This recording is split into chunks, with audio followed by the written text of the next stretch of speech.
வணக்கம். நான் doctor Christie. வளரிளம் ஆண் பிள்ளைகளை பெற்ற அம்மா அப்பாவுக்கு தான் இந்த வீடியோ.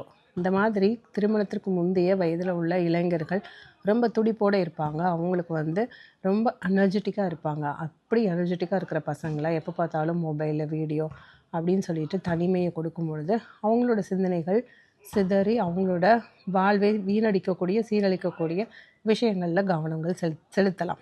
அந்த மாதிரி இருக்கிற பசங்களை இந்த மாதிரி விளையாட்டுகளில் ரொம்ப ஆர்வமாக ஈடுபடுத்தும் பொழுது அவங்களோட ஆர்வம் முழுவதும் விளையாட்டுகளில் இருக்கும். அவங்களோட உடலும் இந்த விளையாட்டுகள்னால சோர்வாகிற அளவுக்கு அவங்க முழு உடல் உழைப்பையும் இந்த விளையாட்டுகள்லேயே செலவழிப்பாங்க. அவங்க எவ்வளோ ஆக்டிவாக உடல் வேர்க்க விறுவிறுக்க துடிப்போடு விளையாடும் பொழுது அவங்களோட உடல் புத்துணர்வோடு இருக்கும். மூளை எப்பொழுதும் பாசிட்டிவான விஷயங்களை சிந்திக்கும். தேவையற்ற சிந்தனைகளை மனசு விலக்கி காத்துக்கொள்ளும். அதனால் சின்ன பிள்ளைங்களாக இருந்தாலும் சரி, வளரிளம் ஆண் பிள்ளைகளாக இருந்தாலும் சரி, விளையாட்டு முக்கியம்.